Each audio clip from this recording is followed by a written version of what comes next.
Osio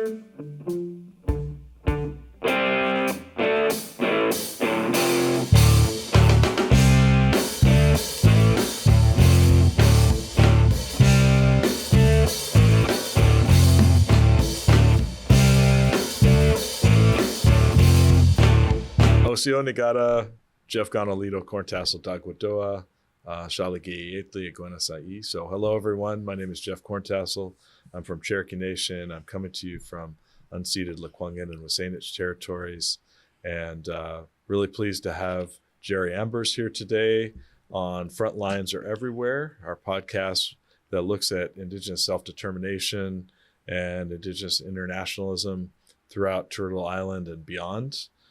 So really excited to speak with Gerry today, and I wanted to read a short bio and then we'll launch right into it. I had to shorten it because you've got so many things that you've done and continue to do. Gerry Ambers is Kwakwakwiak from Nabgis Nation in Alert Bay, the mother of 5 children and 6 grandchildren. Gerry is an elder, artist, activist, and community member in Matulia, otherwise known as Victoria, BC. She's been active in Indigenous resistance on the West Coast since the 1960s. And today, Gerry supports the work of art galleries, Indigenous organizations, and post-secondary institutions on Vancouver Island as an elder, a mentor, and a healing worker. She became the elder in residence at Open Space Gallery in 2019. And while studying international healing practices, Gerry continued to learn from Indigenous healers. Gerry is often called upon to provide cedar brushing, space cleansing, and other Indigenous cultural practices. I know that from personal experience, where we've called on you to do lots of things in these colonial spaces. Gerry is coordinator of the Kwagilth Urban Society Suicide Prevention and Intervention Program for 13 years, where she helped develop and deliver programs in Indigenous communities. Later, she worked with survivors of residential schools for the Sautum Lalum Society. She is a member of the Elders' Voices at UVic, and we could go on, but thank you for being here today. And I was wondering if you'd like to introduce yourself and say anything. Okay. Nugwa Tlatlakus, Gyayusan Lacha, Namgace, Glu Quagios, Glu Mamalela, Glu Hanwadi. Just saying, my name is Tlatlakus. That's my name given to me by my family in Alert Bay, the Namgace, and I am from the Quagios and the Namgace, the Mamalela, and I don't know the name of the village, but my grandfather was born in Hanwadi, which is near Knights Inlet. So those are the areas mainly that I come from. So I'm from all the territory in my Kwakwakiwak. Well, and I wanted to say that I want to, this is how I feel about this. There were 18 Kwakwala speaking communities. That's the term Kwakwakiwak. That's what that means, is a Kwakwala speaking people. That's how we saw ourselves, as one whole. And we had 18 communities within that. The term nation was actually started coming out of the government's, treaty process languaging, I guess you'd say, because one village is not a nation. Right. And actually, we had 5 villages that were Namgace on the Nimkish River in Vancouver Island. But I just want to clarify that, because that word is used quite a bit, and I just want to add something different. I appreciate that. I appreciate that. And that's a way of decolonizing our language as well. I think oftentimes nationhood has so many different meanings. And like you said, that could take away from the unity. I think of even Cherokee Nation, we're stitched together by all sorts of different clan towns. Mm-hmm. And so it's a confederacy, but yet we'd never say one of those clan towns is a nation. Mm-hmm. There's a town or Yeah. village. Yes. Yeah. And when I was growing up at home, all of those leaders in those communities, whenever there was something that the government was doing that we didn't like, they all banded together as one and flew to Ottawa to address this. But with the treaty process happening, they've made everybody declare themselves as individual nations. Right. And that doesn't happen anymore because they consider themselves that one nation. Yeah. But that has made us weaker politically. Yeah. So I just want to add that as well. I appreciate that. Mm-hmm. Yeah. Gilakasla for that. Well, I like big questions, sometimes conceptual questions, but see what you want, whatever you want to do with this question. But, think about the different ways we express our diplomacies, the different ways we are activists across borders that transcend state borders, the different ways that we are trading amongst each other as Indigenous nations, as communities. I think of those things as a form of Indigenous internationalism. Mm-hmm. And it's a big term, but, does that term resonate with you? And what does that mean to you? What does that term mean to you? I think it's a good term in that I think culturally, when I think back in my community, I think that our old people were trained in diplomacy that could take them all over the world. Yeah. They would know exactly how to behave no matter what country they went to. And that was training that they received, not from colonization, but from their own ways of seeing the world. And so I would first say that we always were international. Yeah. We always had a world perspective. And so that's something that I really noticed about home.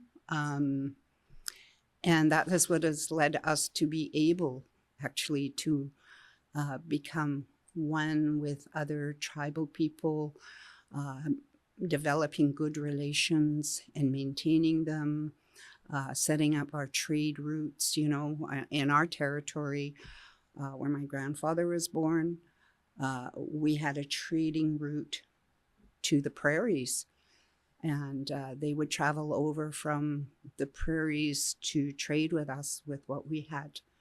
And I was told this by my old people at home, but also some of from the pagan people, Picani, actually were the people that told me that we used to travel over those mountains to trade. So a lot of this history is within our people that we talk, because we're an oral tradition. A lot of this hasn't been documented. It's in the process, but it hasn't been documented. Yeah. And we used to trade with the interior people, especially the soapberries. I don't know their biological term, but we used to call it Indian ice cream. Oh, yeah. And we'd whip it out. I've tried some. It was a dessert. It was our dessert, right? Yeah. So we had these trading routes and protocols already established, and we also traveled, and in our oral traditions, we traveled all along the Pacific Rim. So we had relationship with the Polynesian people. We had, these are our stories. And just because Western society doesn't, corroborate or accept our stories doesn't mean they're not true. Absolutely. Mm-hmm. Absolutely. Does that sort of answer? That's perfect, because I think there's so much forgetfulness in Western society, and also this kind of notion that it's only international if it crosses state borders. Mm. When in fact, you and I talking today is a form of internationalism, Yeah. right? Yeah. It's exchange, it's diplomacy, it's respect. Well, the other thing to remember is that we didn't, even in the 60s, we didn't acknowledge that border. Yeah. And a lot of the, the territories here on the south end of the island were broken up by that boundary, that border that didn't belong to us. And because the people across the border are related to the people here. Yeah. Yeah. So, there was a lot of, we didn't recognize it. And even during the time of activism, when a call out came from the Nisqually River to fight for their fishing rights, a lot of our people traveled there. Yeah. Our people traveled to Alcatraz. Our people traveled to Pitt River, right? When all of the activism was happening, we were just crisscrossing these borders. Yeah. And I know that was true of the East Coast too. Absolutely. Absolutely.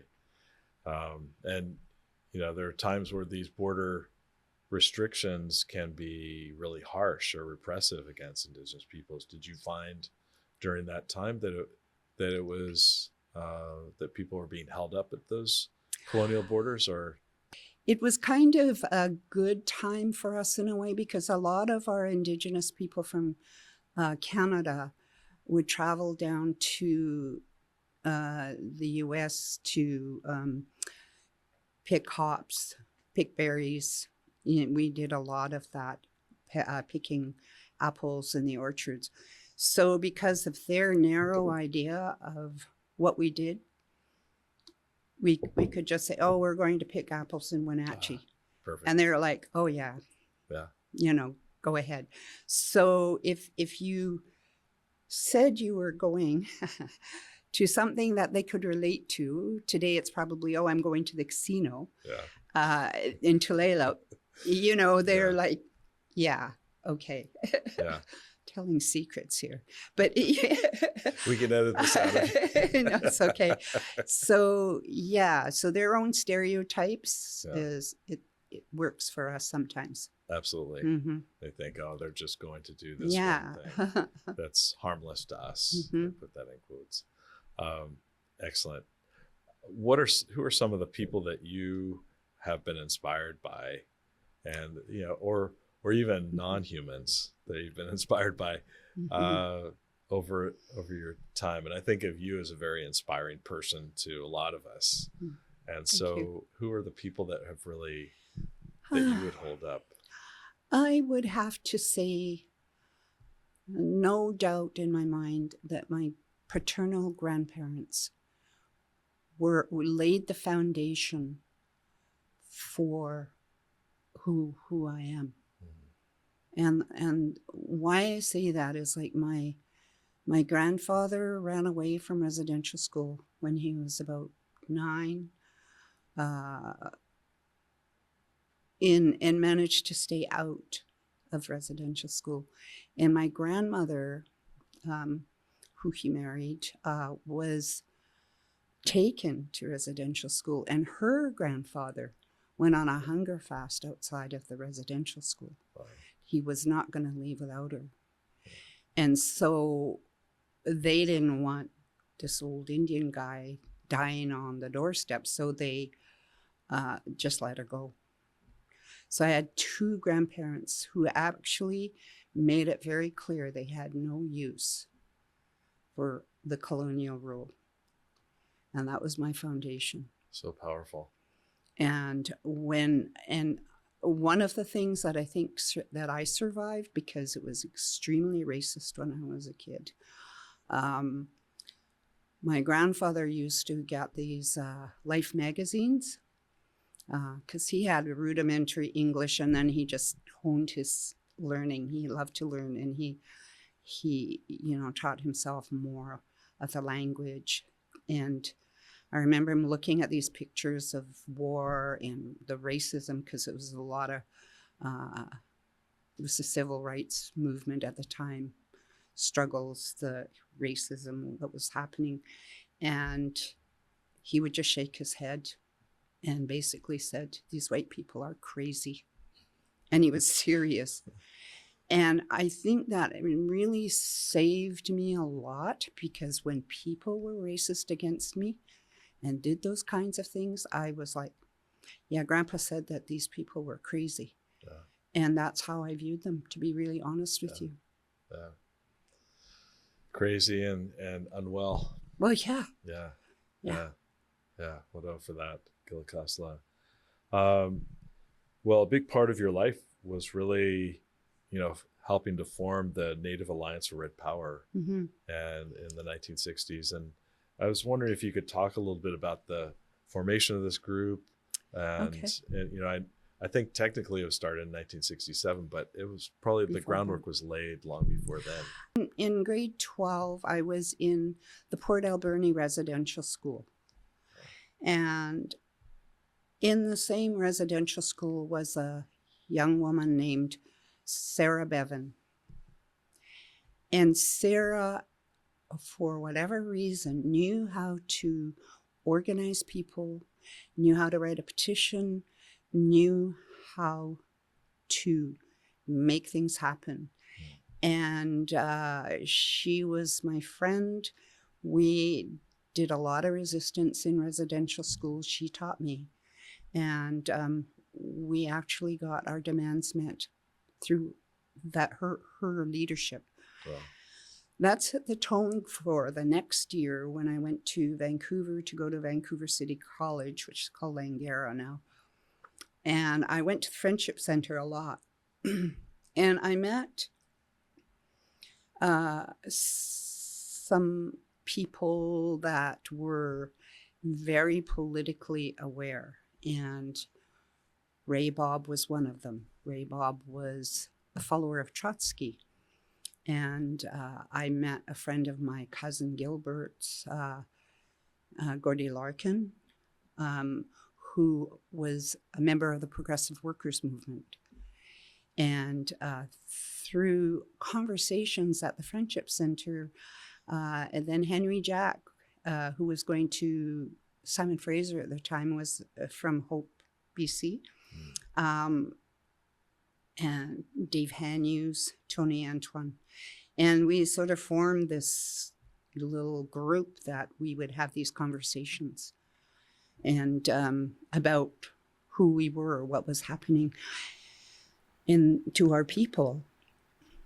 And there was one time that we were looking at the Province, I think it was the Province newspaper in Vancouver, and in the Province was an article about she was 17, Indigenous woman from the Williams Lake area who had been murdered. She was tortured, raped, and then murdered, and then thrown in the garbage dump by 3 white men. They went to court. 2 of them were acquitted, and 1 was given a $200 fine. And in the same newspaper, there was a man hunting out of season, and he got a $200 fine.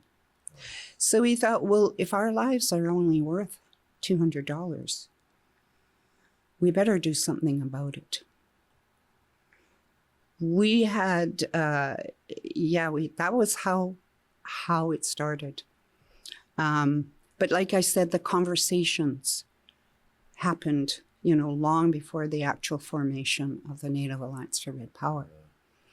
And Willie Dunn also, who was Mi'kmaq, was also part of our group as well. He helped actually form the Native Alliance Power with us. I was the only woman at the time. And we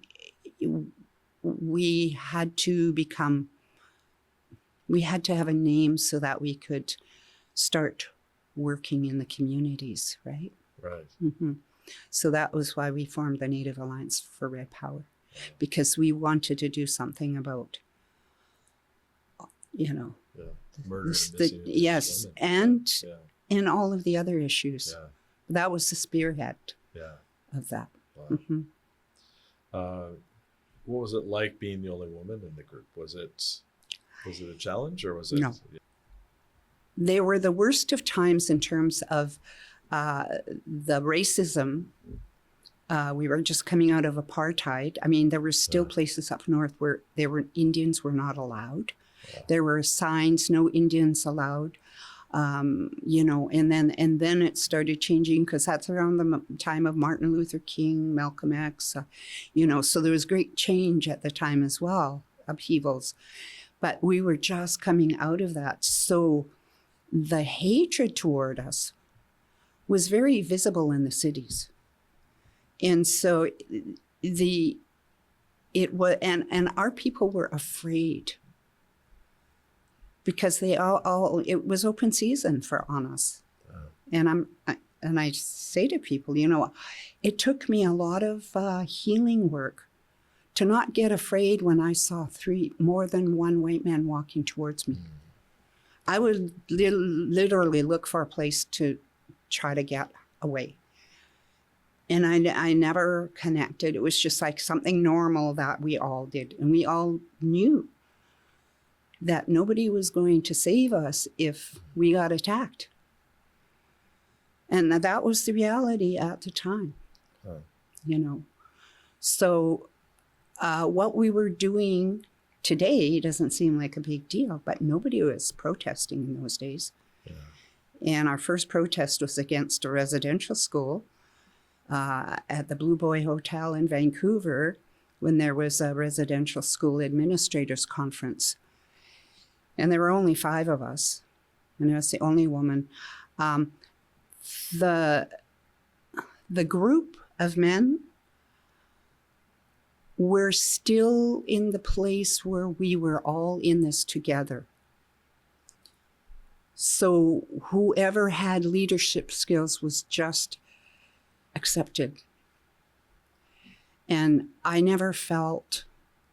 and they had no problem accepting my leadership. Yeah. You know? Yeah. I didn't feel that, because I think we had so much against us. It wasn't until later, I think, that, you know, these types of things started to develop with the progression of colonization and patriarchy, you know. So we were segregated from a society that was patriarchal, capitalist, and so we were forced to, in many ways, retain our values. Yeah. Does that make sense? Yeah, that makes total sense. Mm-hmm. Makes total sense. Yeah. Does that answer your question? Perfectly. Yeah. Perfectly. Thanks for that. And I was thinking, even generationally, you've seen probably such shifts in leadership around Indigenous movements. You know, fast forward to 2024. And, you know, we had the inquiry, the national inquiry of murdered and missing Indigenous women and girls, and the calls for justice in 2019, upon which very few have been acted on. And it's not to say that things haven't changed at all, but how do we build into people's consciousness and awareness that this is still a crisis? First of all, for example, my territory, Franz Boas was male, an American male who came and chose a male to interview in Fort Rupert. And many of the anthropological books were written based on that knowledge.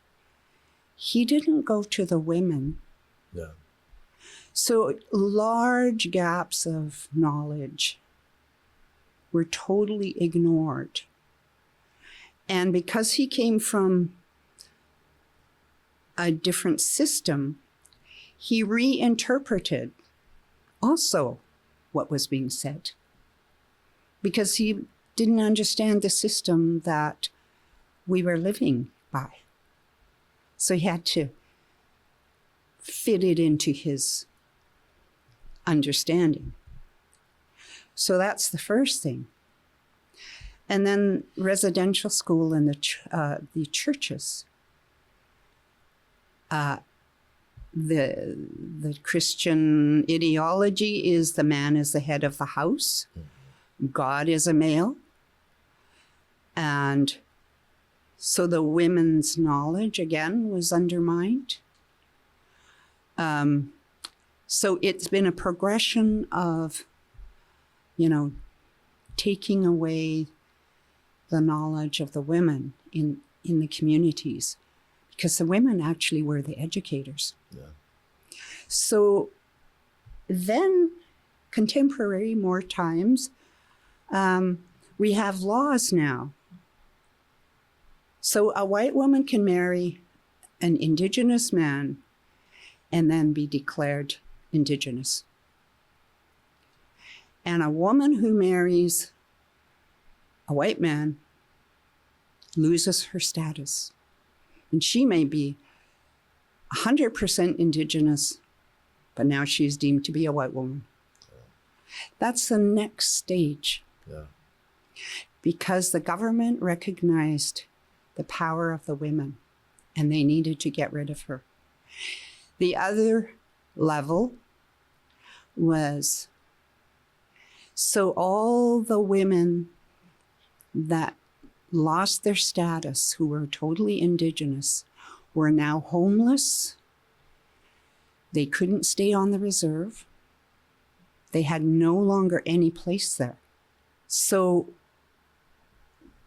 what was the attitude that started developing in our home communities? The government said, you don't belong, so you don't belong. Get out of here, non-status. Wow. You see? So then the hostility, I saw it with my own eyes. Relatives saying that to their own relatives. Wow. The power, you see, colonialism is so bloody insidious. That is why we have to be always aware. What are they doing now? Yeah.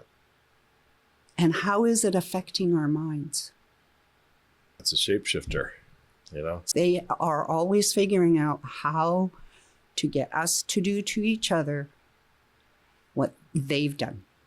Wow. And they don't have to pay for it. They don't. And it's, Fanon talks about how the latter stages of colonization, we fight amongst ourselves. Mm-hmm. And we're right in it. Yeah. Yeah. We're right in it, and people don't even see it. People that are supposed to be educated and aware don't even see it, and are right in the middle of it. Yeah. Well, and I even see things undertaken under the guise of decolonization that have nothing to do with that. Yeah. With stripping away colonial values or even getting our land back. Yeah. Yeah. So, yeah. Yeah. No, that's Gila Khosla for kind of walking us through that and sharing how we got to this place that we are now. Yeah.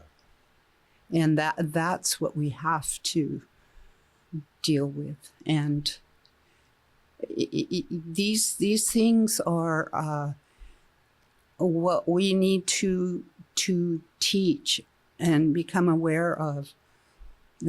It will stop what we're doing to each other when we recognize, oh my God, I am doing that. Yeah. Yeah. That awareness is so important, right? I think a lot of people don't wake up and say, I want to harm people, but yet they are, right? And so they have to be aware. What for that. Thinking back to the alliance that you started, how did, from those early days, how did it shift? How did you, kind of focus on kind of other struggles or join, I shouldn't say other struggles, joining struggles? I think, when we first started, I would call it like we were like a social justice group. We started the Beothuk Patrol to protect our people down on the downtown east side. We did speaking engagements about, the different struggles that our people in or communities were dealing with. We had the residential school protest. We went to Sea Shelton, pulled all the kids out of residential school, brought the media in. And that was like Harold Joe was the chief of the Sea Shelton band at the time. he contacted us and said, come and get these kids out of the school and bring the press and bring the kids to the reserve because we've got beds for them and everything, and we'll take it from there. But he was the one that spearheaded, and we said, yeah, we'll be right there. And we got in our cars and came over and to do that. And I always like to say Charles Eliot was one of those people that came to do that work, you know. Nice. And so we started with our communities, you know, and then we started the newsletter because we felt like we need people to have a voice to write in, and we'll, you know, and that's how we found out what was going on in all the different communities and how the Nisqually River people, Al Bridges, contacted us through our newsletter saying, we need your help. And that's what brought us across the border to help support them. And then we met other organizations that were supporting them, like student SNCC, you know, this at the universities. And then the Panthers were also a presence. And there were other groups that were supporting the fishing rights of the people. And that's when I began to realize this is bigger than ourselves and that there were other people doing these things. And so it was actually a very freeing, strengthening feeling, knowing that we weren't the only ones. And that's what led to the connection with the Panther Party. We saw their newsletter and decided that, you know, we need some kind of structure. We need a 10-point program like the Panthers. So Tony Antoine, who's from Vernon, the Vernon area, and myself were asked to go and meet with them to ask permission to use their 10-point program as a guideline for our organization. We were blindfolded. It was in the city of Seattle because they were already being infiltrated. They were already, you know, being attacked. So they were very careful. And then we went and met with them and asked permission. And we also said, you know, we'll also sell your newsletters along with ours. And so that was the agreement made with them. So again, this is the protocols, right? We established these relationships. We went in person and talked with them. So that's how and through the Panthers, we started to see this international struggle that was going on with all the brown people in the world. Yeah. And then we got to know about the Brown Berets, the Black Panther Party, the Asian activists at the time, especially in San Francisco. So we started to see how we were all part of this network. And also that there were white people who weren't all racist. And that was the progressive workers movement. So we learned about Marxism and Ho Chi Minh and Maoism and colonialism and imperialism. We learned all of those things through these new connections. So we started developing this sort of international perspective of what this is, a huge system that is actually colonizing the world. And there are colonizer countries, and then there are the colonized. So it got really simple in a lot of ways, understanding it from that perspective. And to me, that was what internationalism was seeing the globe, understanding the politics of the world and how it impacted our lives. And so if you understand their agenda, you understand what's coming down the pipe. That's really important. Absolutely. Because then you can prepare. Yeah, I like you for that. And I think a lot of people aren't aware of some of these histories. No. Right? And so you're doing a lot of work to kind of get the word out and also make people aware. I think a film project, for example. Yeah. And yeah. when I really thought about it a lot. And I was talking to some of the older, the activists who are still alive that were part of the Red Power movement.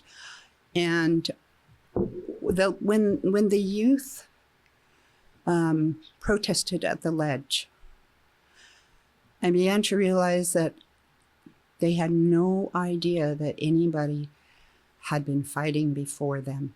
Mm-hmm. And I went, how have we not given them their history? But I realized that the only history that exists is in the newsletters that we all created. There were hundreds of newsletters in the 60s. That's where our history was written, because it was from the people. It wasn't, there was no education system that had any of that history, especially on the coast. You know, lots known about AIM, lots known about, some of the other, but nobody had a clue about the coastal resistance, So that is what we talked about. We need, this history needs to be taught, because our own youth on the coast have no idea. So that's really what motivated that. Yeah, absolutely. And I think there's so many different ways now to share that, whether it's podcasts, but also digitizing maybe the newsletters and sharing those and really bring it into beyond the classroom, but bringing it to the grassroots where people can remember and act on those remembrances. Yeah, widow for that. In what ways do you see the Native Alliance for Red Power and their influence on kind of current generations of maybe movements? Do you see some of yourself in those movements, or even the roots of what you planted maybe continuing on, or has it been changed? We're looking at the progression of colonization, and we're looking at the youth. The youth only know, especially if they're like in their 20s, they are born into a whole different reality. Yeah. A whole different reality, a whole different progression of colonization. That is all they know. I'm lucky that I have a memory of the way that our people were together. That and a time when women were more respected, a time, where we were more cohesive, and a time where we knew how to build a movement. This is not a movement. You can't say there's a movement. Yeah. You have, and I think it's a double-edged sword. We have technology, which is very, has helped move things and, shared, but also the flip side of that. I'd say it's created more individualism, and it's also created a lot more dissociation and a disconnect from the earth. We are human beings, part of the earth. That's who we are. And it's like, are we becoming walking heads where the only place people dwell is here? Yeah. And that's, to me, that's the challenge. Because if we aren't connected to the earth and we don't love it, we're not going to fight for it. Yeah. Absolutely. Well, and what if we're walking heads but no connection to here, to our hearts? Well, that's all there is, right? Yeah. There's no spirit, no soul, no heart. Yeah. Yeah. Just up here, almost like Zoom. Yes. All we care about is from the neck up. Yeah. We don't care about the rest. Yeah. Yeah. And that's what we're working against. Yeah. Yeah. Yeah, it seems like I've heard folks like Tyson Yunkaporta talk about social media as just a branding, where people have their own individual brands now that they put out on social media. Yeah. And the rise of the icon. And it's kind of part of it is I'm branding myself as an activist, and I'm an online activist, or Yeah. Where's the connection to the land or to the water? Yeah. And you're right. People are naming themselves. I mean, when I grew up, you never called yourself a healer. You never called yourself a null goddess, like somebody who knows. The community called you those things because you actually displayed those qualities. Now anybody can call themselves whatever, but where's the proof? Yeah. Or the accountability. We had such a smart system, and we're forgetting how smart we are. In fact, Ray Bob said to me, I think we're getting dumber. And we know how to do less and less. Yeah. We don't make our own things. We don't, we're losing our human abilities. Yeah. And yet our arrogance has only increased. Well, that's because we're here. The mind can only know as much as it's been taught. Yeah. Whereas if we're connected to the spirit, where all things are known, then that's who guides us. That's who's guided our people. That's how we've survived every cataclysm there ever was on the earth. Because if we follow that guidance, we can't go wrong, because that is the pure guidance, right? We just follow this. Yeah. This society demands that we spend a heck of a lot of time here. Yeah, it does. And I think of even my own life, where I've been rewarded for up here and was never really taught how to develop this emotions. And we see the rise of toxic masculinities and things like that, because men and others don't know how to connect to themselves or to the earth or to other people. Yes, it's this dissociation. And that's what this society aims for. And our people, and this is the other side of this, our people work so hard at maintaining those connections through the tribal journeys, through the powwows, through the sun dances, through every ceremony. The people on this land here, their winter ceremonies have started. It'll go until the spring. They sacrifice a lot to be able to still do that. And I have so much respect for that. Because a lot of us has already given up most of our ceremonies that we did to maintain balance in the earth. So it's, but we work hard at it. We do. We do. And I think those ceremonies really keep us going, whether we know it or not. It's happening for all of us. And yet I'd say 99% of the people don't know why that ceremony is being held, or whether it's being held. Well, that brings us to ceremony. Right. And on August 26, 2024, correct my pronunciation if I go astray here, a Sathla, or a mourning ceremony, was held on Kwakwaka'wakw territory for the first time to commemorate the loss of non-human kin.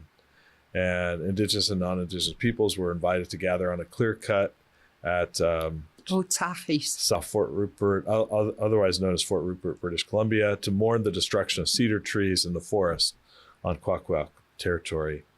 You were part of this ceremony, and what did this mean for you? And you and I were talking earlier about how we need to, our ceremonies are adaptive, and we need new ceremonies to express some of these losses and these forms of grief. What did it mean to you? I think that what it meant to me was that we were openly declaring the grief that we feel. We wanted the land and the trees to know that we are heartbroken, and that we needed to come together to grieve together. And it's ongoing. So we've never had to have this ceremony before because we never treated our kin the way they've been treated now. Yeah. And a lot of our people are sick. And I know we are one with the trees and the land and everything alive. We're not separate from them. Yeah. And the thing is that when you truly feel that in your heart, if you feel deeply, and the grief in your heart is so deep that, we suffer if we don't share it. It has to move out of us, or we'll be sick. Yeah. As our people are sick. That's part of the sickness. Yeah. Yeah. We see what's happening. Part of me sometimes realizes why I sometimes don't want to go home, is because every time I go past all of the trees that have been cut, it's always grief, sorrow, but also happiness. Yeah. But we have to feel those things. Yeah. We have to. Otherwise, we will not numb ourselves out and not even feel the land, which is what this system wants us to do. Yeah. Yeah. If you don't care for the land, you're not going to fight for it. Exactly. Exactly. We have a word, ado, which means walking in a place with feeling and feeling the land. And I think of how we're taught. I know I was taught to not feel things. I was taught to just work from up here. So I've had to reteach myself how to feel things. And so it brings me to kind of follow-up question. What role does grief have in our paths to liberation or our paths to resurgence? We have to be able to feel things, right? Yeah. Yeah, we have to feel, because that is who we are as human beings. That's part of the human in us. Others, we are zombies. Like, that's why the zombie shows are so popular. Yeah. That's true. Yeah. We have to feel. Yeah. We have to love. We have to feel and continue. Yeah. If I didn't feel the trees in the morning, when I get up in the morning and I look at the trees and I talk to them every morning, they're so beautiful. I mean, the leaves, everything, the way the ocean moves, that's the beauty. And yet everybody's so focused on 4 square walls, a little square box. Don't even notice. Don't even hear the birds sing. Don't even look up. So who are we then? If we're not human beings and part of this, then who are we? Yeah. That's a great question. And we're the hardest working people as Indigenous people. Because when we go home at the end of the day, our work begins again. Yeah. Because on top of the work, living in this society, we have our Indigenous world that has many obligations and many responsibilities. And we're tired. Yeah. Absolutely. But we keep going. We do. And we we stay strong in different ways, but sometimes we burn out. Mm-hmm. I had a friend that said, as Indigenous peoples, when are we not teaching? You know, because it doesn't just end with it. I often think of classroom, or Mm-hmm. it's like we're always teaching. Yeah. Whether it's our young folks, our relatives, or non-Indigenous folks, we're always teaching. And we're always learning. And always learning. Because we're always looking for answers. Yeah. I mean, honestly, I'm always looking for answers as a way out of this. Yes. Whatever people call it, colonization, the matrix, whatever it is. I'm always looking for answers. Yeah. You know, so that never ends for me either. Yeah. You know. Yeah. Lifelong quest. Mm-hmm. Yeah. Yeah. But if it helps the next generation, I just like to believe they're equipped to handle this reality. Yeah. And I have to have faith in them. Yeah. Mm-hmm. Yeah. Yeah. Yeah. So whatever I can do to help. Sure. But I think you're doing a lot. That leads me to, we just have a couple more questions, but we kind of talked on this, but what does Indigenous liberation look like for you? And that's a big question. So sorry. Okay. Just well, spring that on you. do you mind if I just read it? Sure. Because I sure. did, you know, think about it. Yeah. And I went, okay, I'm not going to remember this. Absolutely. Bring it up. Because I had to think about it. Yeah. Okay. Sorry about the rustling papers. And it's kind of simple. Yeah. But it's like Indigenous liberation to me looks like being a sovereign nation with the ability to travel freely in our territories. It looks like us governing ourselves in our way and not being forced to engage in the insanity of a corporate capitalist state that only leaves a wasteland in its wake. It looks like educating our children in the ways of the earth. So basically, in a nutshell, that's kind of it. That's beautiful and powerful. And I think of, you know, we're not given, as you were saying, we could talk about the hows.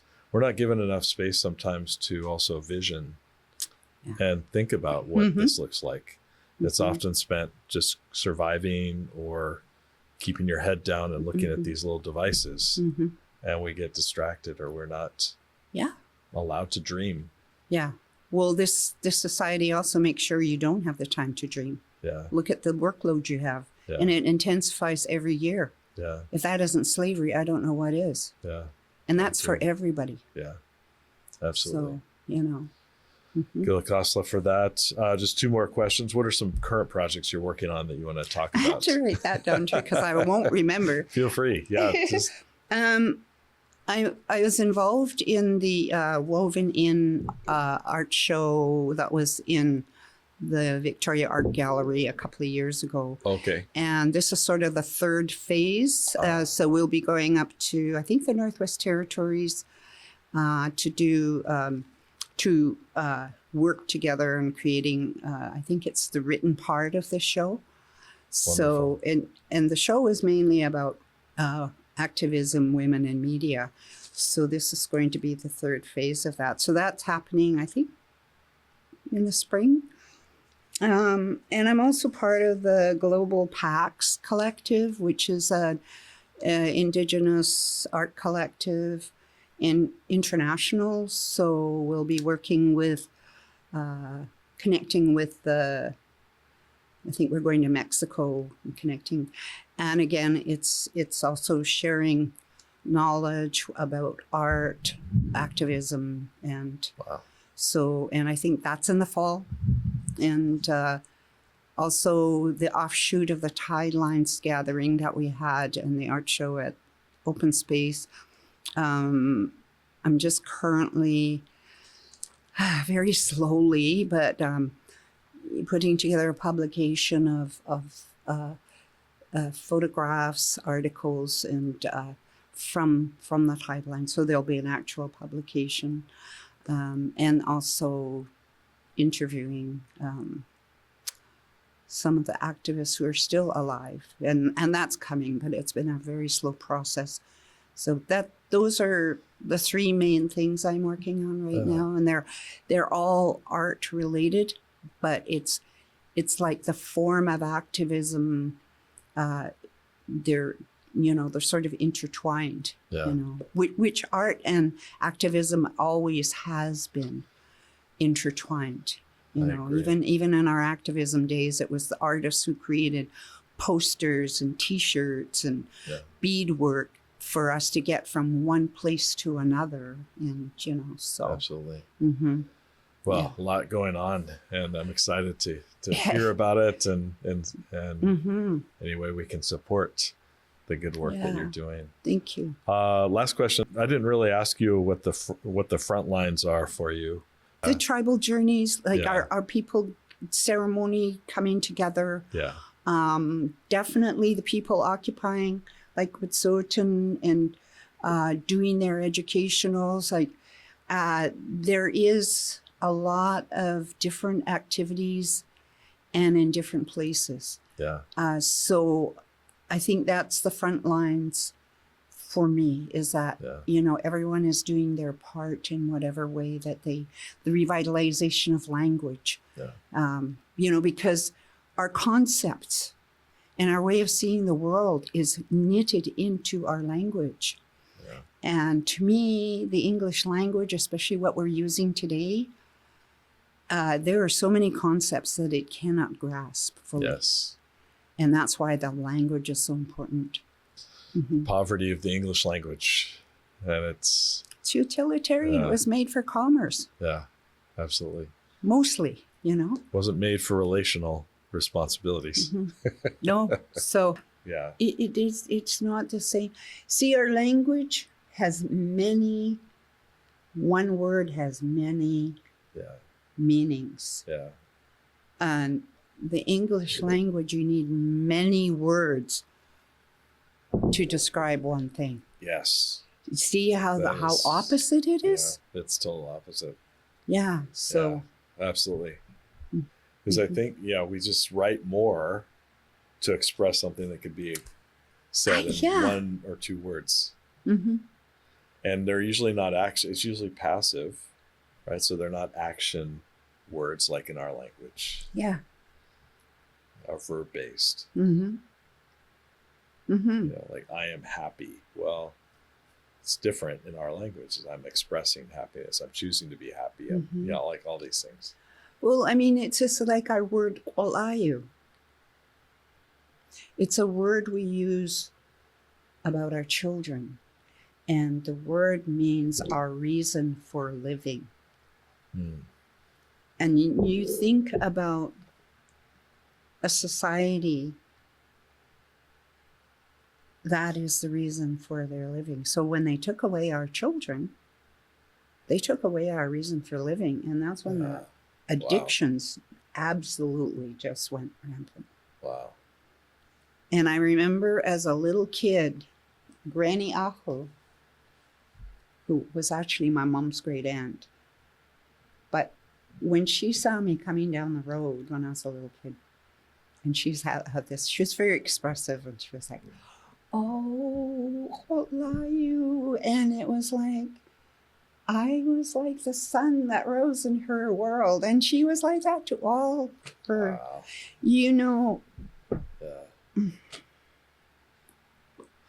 Gila Kasla, thank you so much. This has been an honor to speak with you and to really celebrate your leadership and to honor who you are. So thank you so much, Gerry. And thank you for inviting me. Absolutely.